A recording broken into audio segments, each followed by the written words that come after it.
सादर प्रणाम। आप सभी यहाँ पर उपस्थित हुए हमारी बात को आगे पहुँचाने के लिए आप सभी का हृदय की गहराई से धन्यवाद। आज एक महत्वपूर्ण विषय पर हम प्रेस वार्ता करने जा रहे हैं, जिस प्रकार उत्तराखंड बेरोजगार संघ लंबे समय से परीक्षाओं को पारदर्शी रूप से करवाने के लिए लड़ाई लड़ रहा है।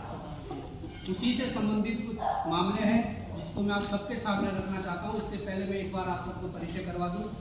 हमारे साथ श्री हरिओम भट्ट जी है, बेरोजगार संघ से हमारे, नितिन दत्त जी है, मसूरी से हैं, राम पंडवाल जी हैं, कोटद्वार से हैं, हमारे बीच कुलदीप सिंह जी हैं, गुड़गांव से हैं, हमारे बीच जितेंद्र ध्यानी जी हैं, हमारे बीच मोहन कैंतुरा जी हैं मसूरी से, और रमेश चौहान जी हैं चक्राता से। मैं बात को शुरू कर रहा हूँ। बात यह है कि हम लंबे समय से उत्तराखंड के बेरोजगारों के लिए, यहाँ की उत्तराखंड वासियों के लिए जो परीक्षाओं में पारदर्शी व्यवस्था है, पारदर्शी जो सिस्टम है, उसको प्रदेश के भीतर स्थापित करना चाहते हैं, जिसमें कि कई हद तक हमने जो लड़ाइयाँ लड़ी उसमें कई हद तक हमें जीत भी मिली है, और अभी बहुत कुछ उसमें जो लड़ाइयाँ लड़नी बाकी है। अब मैं शुरुआत करना चाहूँगा कि हाल ही में जो पटवारी का पेपर हुआ था, उसके बाद जो कनिष्ठ सहायक का पेपर हुआ था, उसमें जो चीजें निकल कर आई थी, जो सील तोड़ने वाली जो चीजें थी, प्रदेश के बेरोजगारों ने, प्रदेश के नौजवानों ने, प्रदेश के जो अभ्यर्थी थे, उनके पास जब परीक्षा जो सेट गई, उसमें कई जगह जो सील टूटने वाला जो प्रकरण था, वो प्रकरण बड़ा गंभीर प्रकरण था। सरकार ने शायद अपनी छवि उनकी धूमिल ना हो, इसलिए मामलों को दबाया है। जो पहला प्रकरण हमें जेलों के अंदर जो डाला गया, उसके बाद पटवारी का पेपर करवाया गया। उत्तरकाशी में जो पहला प्रकरण सामने आया था, गोपेश्वर में प्रकरण सामने आया था, उत्तरकाशी का जो प्रकरण था, उस प्रकरण में जो चीजें हुई थी, उसमें जैसे 2 सीलें पेपर में लगती है, 2 सीलें लगी हुई थी, और 2 सीलें जो लगी हुई थी वो सीलें टूटी हुई भी थी। उसके अतिरिक्त पेपर को बंद करने के लिए तीसरी सील का प्रयोग किया गया था, जो कि खैर हमारे फोन में भी है, पर ये जो कनिष्ठ सहायक का पेपर है, सेम यहाँ पर वो दोहराया गया उन चीजों को। वो इसलिए दोहराया गया कि जो ये सीलें हैं, मैं थोड़ा कहूँगा कि अगर कोई जो वीडियो बना रहे हो थोड़ा जूम करके देख लें। जो इसके अंदर जो सील लगी हुई है, ये पहले से जो सील लगी हुई थी, ये जो ओरिजिनल सील होती है पेपर की, जिसका थोड़ा नीला भी ब्लू अंदर से दिख रहा है, ये सीलें पहले लगी हुई थी। ऐसा ही मामला ये कनिष्ठ का है, इसमें जो अंदर की सीलें लगी हुई है, वो मामला तो है कि सीलें लगी हुई है, परंतु अब हम ये आरोप लगा रहे हैं आयोग पर भी और सरकार पर भी कि ट्रांसपोर्ट के दौरान जो घटनाएं होती है, ट्रांसपोर्ट के दौरान दोनों सीलें तोड़ी गई और उसके ऊपर पेपर बंद करने के लिए अतिरिक्त सीलें लगाई गई। ये हम हवा में बात नहीं कर रहे हैं, इसके हम अभी आपके सामने साक्ष्य रखने वाले हैं। ये सब हम रखने वाले हैं कि चीजें कैसे होती है। ये मैंने उत्तराखंड के दोनों पेपर बता दिए कि जो आंदोलन के बाद हमें जेलों के अंदर रखने के बाद, हमें सशर्त जमानत देने के बाद जबरदस्ती करवाई गई। और मैं ये भी थोड़ा इशारा कर देना चाहता हूं कि जो दिल्ली के लिए अटैची जाती है ना, मोटे पैसों की, उस अटैची में पैसे कहां से गए, उसकी रिकवरी इन परीक्षाओं से करवाई जा रही है। ये मैं आपको बताना चाह रहा हूं। अब एक परीक्षा में नहीं तो दूसरी में करना चाह रहे हैं, दूसरी में नहीं हुआ तो तीसरी में करना चाह रहे हैं। इस प्रकार के धंधे चल रहे हैं। मैं ये आप सबके सामने साबित करने वाला हूं। 25 फरवरी 2023 को उत्तराखंड देहरादून में एक परीक्षा होती है। परीक्षा आईलेट की होती है। आईलेट को मैं थोड़ा आप सामने एक्सप्लेन कर दूं। इस परीक्षा के माध्यम से हमारे जो देश का बच्चा है, प्रदेश का बच्चा है, इस परीक्षा को पास करने के बाद विदेशों में नौकरी करने भी जाता है, विदेशों में पढ़ने भी जाता है, जिसके लिए कि भारत सरकार पूर्ण तरीके से उन्हें सहयोग करती है। आप सब पत्रकार बंधुओं को ये पता है। एक गिरोह होता है राज्य का, जो गिरोह होता है नकल माफियाओं का, एक होता है राष्ट्रीय गिरोह। और एक होता है अंतर्राष्ट्रीय गिरोह। तो यहाँ पर जो चेन बनी हुई है, यहाँ पर राज्य गिरोह से लेकर राष्ट्रीय गिरोह से लेकर अंतर्राष्ट्रीय गिरोह तक ये चेन बनी हुई है, जिसका खुलासा हम करने वाले हैं। 25 फरवरी 2023 को पेपर होता है। शाम को 11:11 पर यहाँ से जो एक कंटेनर है, जिसमें कि ये जो उनकी OMR वगैरह होती है वो दिल्ली के लिए रवाना होती है। उसमें मैं बताना चाहूँगा 11:11 को रवाना होती है। 17 फुट लंबा एक कंटेनर होता है। 17 फुट लंबा कंटेनर में यहाँ से जब देहरादून से वो शहर को छोड़ते हुए ट्रक आगे बढ़ता है तो उत्तर प्रदेश की सीमा लगते ही मोहन एक इलाका पड़ता है। वहां पर उत्तराखंड नंबर की 2 गाड़ियां, एक देहरादून नंबर UK07 और एक UK08 रुड़की नंबर की गाड़ी उन कंटेनर का पीछा करती है और मोहन के इलाके में उसे रोक लेती है। वहां पर उस कंटेनर का ताला तोड़ा जाता है। वहां पर फिर जो डिजिटल लॉक होता है, ताले लगने के बाद जो डिजिटल लॉक होता है उसको भी तोड़ा जाता है। अब ये देखिए कि जो उस ताले को तोड़ने वाले थे वो या कहीं के भी उत्तराखंड के हैं, बाहर के हैं, परंतु जो 2 गाड़ियां गई वो उत्तराखंड के UK07 और UK08 मतलब देहरादून और रुड़की नंबर की गाड़ियां थी। उन्होंने वहां पर ताला तोड़ा। 17 फुट के, अब गंभीरता देखिए विषय की, 17 फुट के कंटेनर में उन्हें पता है कि 17 फुट के कंटेनर में जो वो कॉफियां रखी गई है और किस जगह रखी गई है।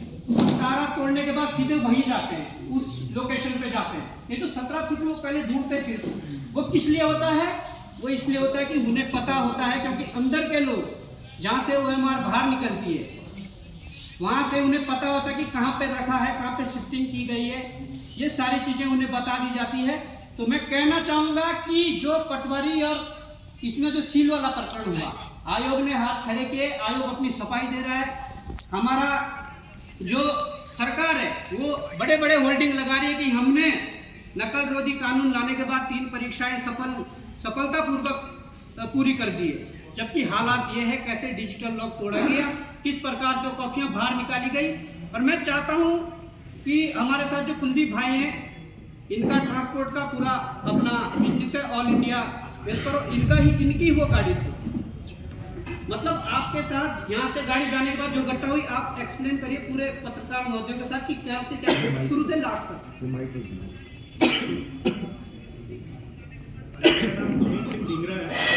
ये कंपनी का नाम दिल्ली वापी रोड लाइन है। हम ब्लू डार्ट में 13 साल से चल रहे हैं। 25 तारीख को एग्जाम होता है, यहाँ पर ICT का एग्जाम होता है। 25 तारीख को ये शाम को शीट्स ब्लू डार्ट के ऑफिस में आती है और उसके बाद वो गाड़ी में हमारी वैन लोड होती है और हमारा ड्राइवर के साथ मिलकर, मतलब ये बहुत बड़ा नेक्सस है। वो हमारे ड्राइवर को लालच देते हुए आपको 30 लाख रुपए दे देंगे अगर आप हमें कंटेनर खोलने दोगे और हमें उसको आंसर शीट निकालना है। वो गाड़ी यहाँ से कैच कर लेते हैं, अपना ब्लू डार्ट निरंजनपुरा से निकलते ही गाड़ी कैच कर लेते हैं।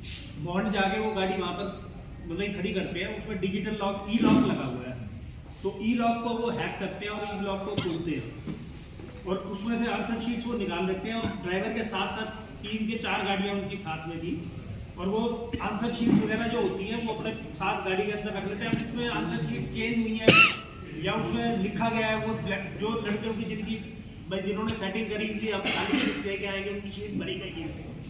तो वो लोग वहाँ तक सहारनपुर तक, अपना गाजियाबाद तक लॉक खुलता कहाँ पर है, मोहंड में, और दोबारा रीलॉक होता है जाके गाजियाबाद जाके।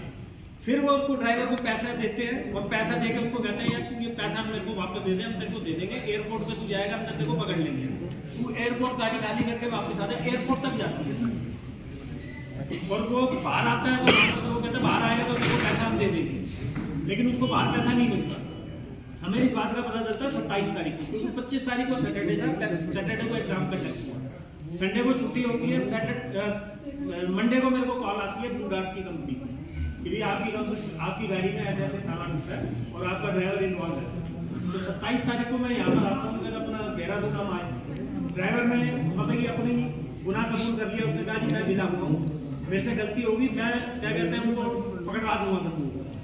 इवन कि वो थाने के अंदर था, जब भी उनके बंदों के फोन आ रहे थे, वॉइस कॉल उसको आ रही थी, जो बंदे जिन्होंने उसको लालच दिया था उनकी कॉल आ रही थी, और उस बंदे ने मतलब कि कन्फेस करा कि मैंने ये काम करा, मैं पकड़वाऊंगा। हमने 100 नंबर पे कॉल करी, यहाँ पर चौकी है बाजार, थाना अंतर्गत आता है इसका अपना पटेल नगर में। तो हम बात को उन्होंने पुलिस वालों ने पूरी रात रखा, पुलिस वालों के सामने उसने कन्फेस करा कि मैंने ये काम करा है, और मैंने मेरी बात हुई, मैंने उनसे आग्रह भी करा, मैंने कहा कि बहुत बड़ा नेक्सस है, आप इसको क्रैक कर दीजिए। 80% केस आपका सॉल्व है, ड्राइवर गुनाहगार ये बैठा जी मैंने गुनाह करा, और वो लेकिन उनका कहना ये था कि ये गुनाह जी वहाँ पर हुआ, आप मान जाओ। मैं कहा जी मान तो चले जाएंगे, चोरी किसकी हुई है? चोरी तो जो यहाँ बच्चों ने पेपर दिए उनका नुकसान है, मेरे घर में चोरी हुई है भाई, नुकसान किसका? उत्तराखंड के बच्चों का नुकसान था। लेकिन उन्होंने उसको केस को रजिस्टर करने की बजाय उन्होंने हमें घुमाया।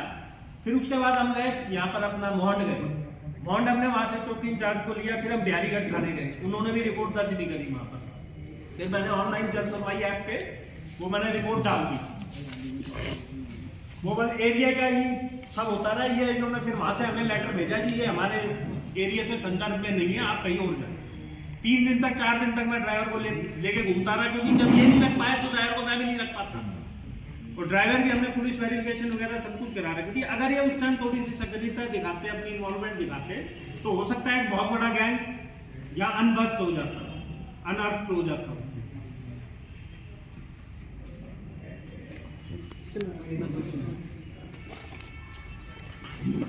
मैं कहता हूं कि जो पुलिस प्रशासन की जो यहाँ पर जो कार्रवाई थी वो देहरादून पुलिस को करनी चाहिए थी, परंतु मुझे ये शंका हो रही है कि जब उस ड्राइवर को 12 बजे गिरफ्तार 27 तारीख को कर लिया था तो रात भर उसे थाने में रखा गया, परंतु 28 तारीख को 2 बजे उसे छोड़ दिया जाता है। मुझे ये शंका है ये इतना बड़ा गिरोह है कि निश्चित रूप से वहाँ जो चौकी वाले हैं, थाने वाले, उन्होंने ऊपर फोन किया होगा कि ऐसा मामला है। और ये मैं लगातार ये बात बता रहा हूँ कि उत्तराखंड में जो बाहरी जो है, पंजाब हरियाणा से लेकर जो इसमें जो गिरोह चला रहे हैं वो इन्वॉल्वमेंट इसमें होंगे, और उन्होंने मामले को रफा दफा करने के चक्कर में ड्राइवर को भी छोड़ दिया। और ये ट्रांजैक्शन है 5,000 रुपए की जो गाड़ियां गई थी, 5,000 उन लोगों ने नगद ड्राइवर को 5,000 लालच के लिए दे दिए थे, बाकी 30 लाख रुपए की डील हुई थी कि 30 लाख रुपए उसे देने। कुछ उसको पैसे भी है ना बैग में उसको दिए गए, उसको दिखाया गया, उसको लालच दिया गया, भाई देखिए फर्नीचर को पैसा दे दिया, लेकिन आगे जाके गाजियाबाद जाके उससे पैसा वापस ले लिया। बाकी सुबह उसमें कंटेनर में 7 बजे के आसपास पहुंचना था, वो लेट इस चक्कर में हुआ, परंतु उस लेट के पीछे भी इन्होंने क्या कारण बनाया, इन्होंने अपने कंटेनर में एक गाड़ी को पीछे से टक्कर मार दी और उसकी वीडियो बनाई है जो आप दिखा सकते हैं, और उसमें नंबर भी दिखाया गया है गाड़ी का, किस गाड़ी ने टक्कर मारी। बहुत प्लान तरीके से था, लेकिन इन लोगों ने नजरअंदाज कर दिया यहाँ, मतलब ये एक दूसरे के ऊपर वहाँ आप रिपोर्ट दर्ज कराओ, आप वहाँ दर्ज कराओ, लेकिन नुकसान तो यहाँ के बच्चों का था ना। अगर चोरी मेरे घर में होगी तो मैं तो यही रिपोर्ट कराऊंगा, उनको बच्चों को तो पता ही नहीं था बेचारों को कि हमारे साथ ये हो चुका है। अब इसके पीछे मैं एक चीज और बताना चाहता हूँ, देखिए हमारा मकसद सिर्फ ये है ये बोगस इन्होंने क्या कहते हैं वीडियो क्लिप बनाई है,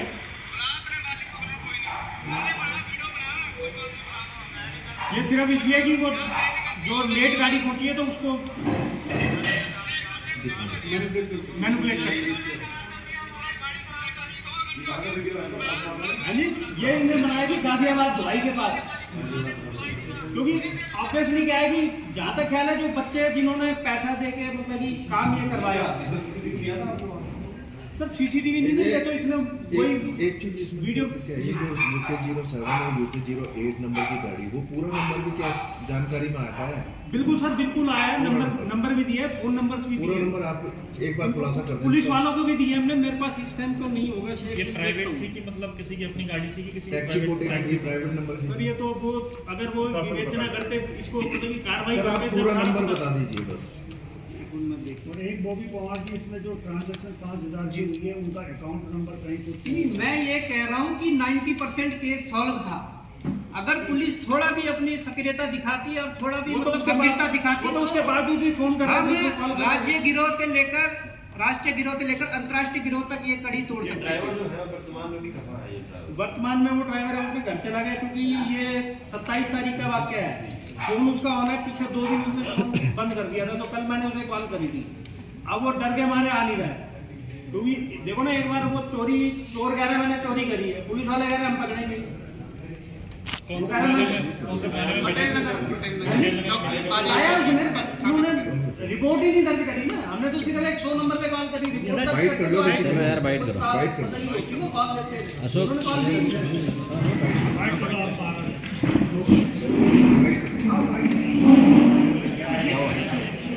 आगे मत जाओ यार, अरे आगे क्यों जा रहे यार, आगे ले जा रहे पीछे आओ यार,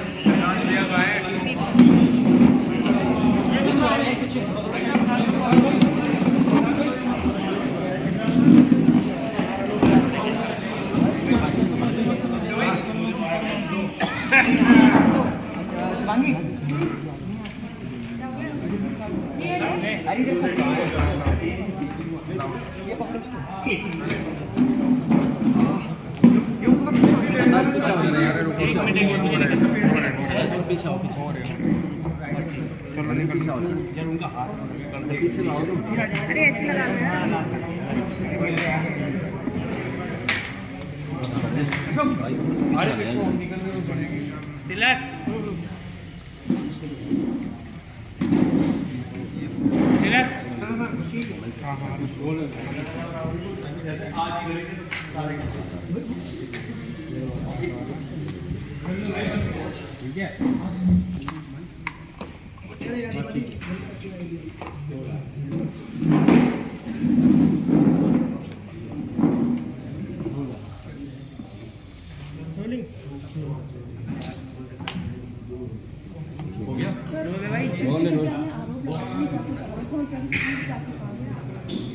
देखिए, हमारा आरोप इसलिए है, हमारे आरोप यहाँ की सरकार से भी है, आयोग से भी है, जो लगातार लंबे समय से इस बात को नकार रहे हैं कि यहाँ पर जो सील वाला प्रकरण, जो बच्चे आवाज उठा रहे हैं, उनकी आवाज बंद करने के लिए आपने नकल रोधी कानून तो ले आए, परंतु जो घटनाएं बार बार हो रही है, उस घटना का फुल प्रूफ आप देख सकते हैं कि 25 फरवरी 2023 को आईलेट्स के लिए जो पेपर देहरादून में हुआ, उन पेपरों की OMR ले जाते हुए रास्ते में जो घटना हुई, कंटेनर का लॉक तोड़ा गया, कंटेनर में डिजिटल लॉक तोड़ा गया, फिर रास्ते में जाते जाते मोहंड में लॉक तोड़ के गाजियाबाद में उसको फिट किया गया, रिफिट किया गया। तो आप इसको नकार नहीं सकते कि ये परीक्षाओं में जो गड़बड़ियां हो रही है, जो सीलें टूट रही है। मैं बयान देख रहा था उत्तरकाशी के एक पुलिस अधिकारी का, जिन्होंने कहा था कि रोडें खराब है, गड्ढों में आकर ये सील टूट जाती है। ये बिल्कुल भी, मैं कहना चाहता हूं कि सील तोड़ना, जो ये पेपरों में सील लगी होती है, वो इतनी आसानी से नहीं टूटती है, ये प्री प्लान करके तोड़ी जाती है। और इसमें एक तो आयोग को पता होता है, या एग्जाम सेंटर जहाँ पे एग्जाम होते हैं उन्हें पता होता है कि पेपर कब किस गाड़ी में कहाँ जाने हैं। इसमें जो ये गिरोह मिला हुआ है, ये परीक्षा केंद्रों से लेकर और अपना आयोग तक, या जो संस्था पेपर को करवा रही है, वो पूरे मिले हुए होते हैं। इस गिरोह को, कड़ी को आसानी से पकड़ा जा सकता था। 80 से 90% केस पूरा सॉल्व है। इसमें जो ट्रांजैक्शन ड्राइवर को लालच में जो 5,000 रुपए दिए गए और 30,000 रुपए का उनको लालच दिया गया, 30 लाख रुपए का जो लालच दिया गया था, ये बताता है। और पुलिस की कार्यशैली पर यहाँ पर प्रश्न चिन्ह खड़े होते हैं। जब आपके पास 80 से 90% केस सॉल्व था, तो आप एक बड़े गिरोह को, जो राज्य में चल रहा है, जो देश में चल रहा है, जो अंतर्राष्ट्रीय लेवल पर जो चल रहा है, जो वहां से इन चीजों को हैंडल कर रहे हैं, उस गिरोह के कड़ी को पकड़ सकते थे, उस गिरोह के कड़ी को तोड़ सकते थे। परंतु पुलिस ने अपनी निष्क्रियता दिखाई। मुझे यह शंका है कि इसमें बड़े लोगों का हाथ है, जहां पर पुलिस ने ड्राइवर को 12 घंटे से अधिक, एक जो ड्राइवर है जो दोषी था इसमें, उसे अपने पास रखा, परंतु बाद में उसे छोड़ दिया गया। किस आधार पर छोड़ा है, ये बड़ा प्रश्न चिन्ह खड़ा होता है। और मैं बताना चाहूंगा कि पटवारी कनिष्ठ साहिब में जो डबल, जो पहले वाले सील जो तोड़ी गई थी, उसके बाद पेपर बंद करने के लिए अलग से सील लगाई गई थी, वो भी इसी प्रकार से काम रास्ते में ट्रांसपोर्ट के दौरान हुआ होगा। और मैं यही कहना चाहता हूं कि सरकार और आयोग को ये गंभीरता से लेना चाहिए। और साथ में जो ये प्रकरण हुआ है, पहले पटेल नगर चौकी और थाने में जो शिकायत हुई थी, उन्होंने मामले को घुमाया। उसके बाद उत्तर प्रदेश पुलिस पर प्रश्न चिन्ह खड़े होते हैं कि जब मोहंड में ये प्रक्रिया हो गई थी उन्होंने उस चीज को नेग्लेक्ट किया और कहा कि हमारे क्षेत्राधिकार में नहीं है, जबकि मोहंड में घटना हुई थी। उसके बाद जो जन सुनवाई जो ऐप है उत्तर प्रदेश सरकार का, योगी आदित्यनाथ जी वहाँ के सीएम हैं, उनकी जन सुनवाई के लिए वहाँ पर भी ऑनलाइन जो प्रक्रिया चलती है शिकायत की, ये पूरी प्रक्रिया चलाई गई, परंतु वहाँ से भी निराशा हाथ लगी। अब मुझे नहीं लगता कि कितना बड़ा गिरोह है कि बड़े बड़े हमारे मंत्री या मुख्यमंत्री उत्तराखंड, मुख्यमंत्री उत्तर प्रदेश अपने हाथ पीछे खींच रहे हैं। कितने बड़े लोग, कितना बड़ा नेक्सस ये है, इसको तोड़ने के लिए जिम्मेदारी बनती है हम सब नागरिकों की, पर उससे बड़ी जिम्मेदारी बनती है यहाँ के सरकारों की, वो चाहे सरकार उत्तराखंड सरकार हो, उत्तर प्रदेश सरकार हो या भारत सरकार हो। ये बड़ा गंभीर विषय है क्योंकि यहाँ पर सीधे हमारे जो संबंध है वो सीधे विदेशों से और पूरे भारत देश से, उनके संबंधों में कुछ भी चीजें अड़चने ऐसी आ सकती है अगर इस प्रकार के गिरोह लगातार काम करते हैं। रिसेंटली ये भी हुआ है कि 700 बच्चों ने वहाँ पर कनाडा के अंदर अपना PR के लिए अप्लाई करा था, लेकिन जब उनके पेपर चेक करे गए तो वो बोगस पाए गए। तो 700 के 700 बच्चे उन्होंने दोबारा वापसी। हाँ जी, जो आप बता रहे हैं ड्राइवर आपका, हाँ जी, पूरा ड्राइवर आपको बताया ये सामने देखिए, ये 25 तारीख को यहाँ पर एग्जाम होता है और शाम को पेपर डिस्पैच होते हैं हमारे से, हमारी गाड़ी में। और 27 तारीख को मेरे को कंपनी से फोन आता है कि आपका E-लॉक टेम्पर किया गया, क्योंकि E-लॉक जो होता है पीछे लगा होता है, वो जैसे ही टेम्पर होता है टूटता है उसी टाइम अलर्ट आ जाता है। वो उन्होंने बताया कि हमें अलर्ट आया है कि 26 तारीख को मतलब कि 12 बजे तक, 12:15 बजे तक गाड़ी यहाँ पर बॉन्ड गाड़ी नहीं है। फिर हम यहाँ पर 27 तारीख को हमें पता चला, तो 27 तारीख को हम देहरादून आए यहाँ पर। तो ड्राइवर को हमने कहा तू सच बता देगा तो हम तेरे को कुछ नहीं कहेंगे। तो उसने कहा कि मैं इसमें इन्वॉल्व हूँ, ये ताला खोलने में मैंने मदद करी थी, मुझे 30 लाख रुपए का लालच दिया गया था और मैं अपनी पूरी कोशिश करूंगा कि इनको ट्रैप कराने में पूरी कोशिश करूंगा। और हम वहाँ पर बैठे थे, उस बंदे का फोन भी आया, जिस बंदे ने मतलब इसको लालच दिया, जिन बंदों ने ये काम करा है, उसका फोन भी आया, उसकी रिकॉर्डिंग भी है हमारे पास। मतलब वो बंदा फोन कर रहा था, क्योंकि वॉइस कॉल जो होती है मेरे ख्याल से वो शायद रिकॉर्ड नहीं हो पाती, लेकिन हमने ड्राइवर ने आपको ये बताया था, इस पर क्या ड्राइवर की कौन लोग हाँ जी, उसने बताया सारा कि कौन विक्की नाम का एक लड़का था उसमें इन्वॉल्व, और अपना ये कारें थी 2-3 जिसमें से एक नंबर है UK07 DW 2102, चौकी इंचार्ज थे ओम प्रकाश जी, उन्होंने उस पर चेक भी करा था परिवहन पे, ये जो भी इनकी साइट ऐप है उसके ऊपर उन्होंने चेक करा था, एक गाड़ी यहाँ देहरादून नंबर की। अब ये बाद में पता चलता है कि वो गाड़ी की चोरी की थी, उम्मीद हो सकता है कि गाड़ी जर्मन की हो। अगर वर्तमान में ड्राइवर अपने घर बैठा हुआ है, फोन उसका ऑन है, वो इजीली ट्रैक हो सकता है, कोई ऐसी दिक्कत वाली नहीं। हमने पुलिस वेरिफिकेशन करा रहा है, हमने उसके दिल्ली तक जहाँ वो कमरे में रह रहा था, हमने वहाँ तक भी सीधे उसके कमरे से मिली है। 90% केस होता, अब जरूरी तो नहीं है ना कि ये नेक्सस जो है सिर्फ इससे आईलेट्स के एग्जाम से जुड़ा हो। अगर पकड़ा जाता तो हो सकता है इन्होंने कोई और भी कई काम करे होंगे। अब मैं ये बताना चाहता हूँ कि इनका जो ऑल इंडिया ट्रांसपोर्ट का जो अपना काम है, इनके पेपर में कोई ऐसा, इनके गाड़ी में कोई ऐसा नहीं है कि कोई प्राइवेट या CBSE बोर्ड या इसी तरीके एग्जाम ट्रांसपोर्ट होता है। इसमें सरकारी जो नौकरी के लिए परीक्षाएं होती है उनका ट्रांसपोर्ट भी इसी तरीके से होता है। वो जो सील तोड़ने वाली घटना उत्तराखंड में हो रही है, वो निश्चित रूप से इन्हीं कारण से हो रही है कि ट्रांसपोर्ट के दौरान पेपरों की सील तोड़ी जा रही है और अपने लोगों को फायदा पहुंचाने के लिए प्रश्न पत्र जो चुराए जा रहे हैं उनकी फोटो खींची जा रही है। वो आपके सामने एक्सप्लेन करने की जरूरत नहीं है कि उत्तराखंड में लगातार कई माह से ये प्रकरण चल रहे हैं। क्योंकि हमारी गाड़ियाँ ये है ना, पंजाब भी चलती है, पंजाब के अंदर सबसे ज्यादा बच्चे जाते हैं, मेरे ख्याल पंजाब और हरियाणा में सबसे ज्यादा बच्चे आएंगे। चलो निकालो यार आइडिया, मेरे आइडिया